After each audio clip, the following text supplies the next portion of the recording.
검찰청 폐지를 골자로 하는 정부조직법 개정안이 본회의에 상정된 직후 시작된 무제한 토론이 이틀째 이어지고 있습니다. 첫 주자로 나선 국민의힘 박수민 의원은 밤새 홀로 자리를 지키며 최고 기록을 경신했는데요. 현장에 취재기자 나가 있습니다. 김철희 기자.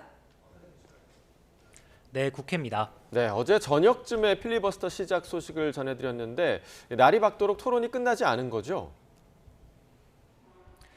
네, 어제 오후 6시 반쯤 시작된 무제한 토론은 하루 뒤인 오늘도 계속 이어지고 있습니다. 첫 주자로 나섰던 박수민 의원 17시간 12분 동안 쉬지 않고 홀로 반대 토론을 이어갔는데요. 이로써 지난 8월 자신이 세웠던 최장 기록 15시간 50분을 새롭게 썼습니다. 박 의원은 야당도 언제든 협조할 준비가 돼 있지만 이번 정부 조직 개편안은 졸속이라 도저히 동의할 수 없다며 문제점을 지적했습니다. 들어보시겠습니다. 발목을 잡고 싶어도 잡을 틈이 없습니다. 토론 한 번 없이 대한민국 정부 조직이 개편되고 있다. 이걸 아시고 계실까요? 또 본회의를 보러 온 초등학생들에게 조언을 건네다가 감정이 북받친 듯 눈물을 흘리기도 했습니다. 송원석 원내대표 역시 아침 회의에서 검찰청 폐지는 수사와 재판을 지연시켜 범죄자만 박수치고 피해자는 힘들게 할 법안이라며 개혁이 맞느냐고 반문했습니다. 반면 두 번째 주자로 나선 민주당 서영교 의원은 빛의 혁명으로 탄생한 이재명 정부의 성공을 뒷받침하기 위해서라도 개편이 필요하다고 강조했습니다. 정부가 출범한 지 어느덧 100일이 넘은 만큼 산적한 국정 현안을 해결할 수 있도록 신속한 처리가 불가피하다는 게 민주당 주장인데요. 함께 들어보시겠습니다. 이 응원봉이 온 세상을 밝혔고 새로운 세계를 만들어냈고 온 세계는 대한민국에 집중했습니다. 그날 정청래 대표는 검찰이 폭력적인 무소불위 권력을 휘두를 수 없게 됐다고 개정안 의미를 평가했습니다.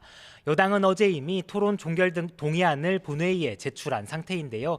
국회법에 따라 24시간이 지난 오늘 오후 6시 반쯤 필리버스터 종결에 대한 무기명 투표를 거친 뒤 여당 주도로 정부조직법 개정 법안이 처리될 것으로 보입니다. 그런가 하면 이재명 대통령이 방미 일정을 마치고 귀국길에 올랐는데요. 성과를 두고도 여야가 엇갈린 해석을 내놨죠. 네, 먼저 국민의힘은 이 대통령이 유엔 총회 기조연설을 통해 밝힌 이른바 엔드 이니셔티브를 다시 정조준했습니다.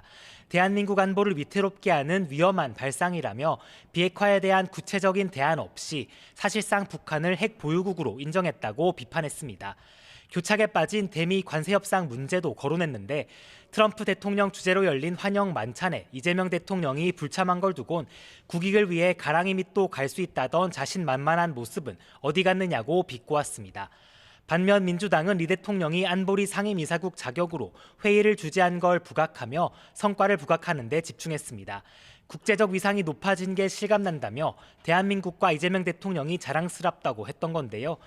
또 세계적인 투자 자산회사 블랙록과 대규모 투자 관련 MOU를 체결한 걸 언급하며 국제사회에 큰 계기를 만들었다고 치켜 세우기도 했습니다. 지금까지 국회에서 전해드렸습니다.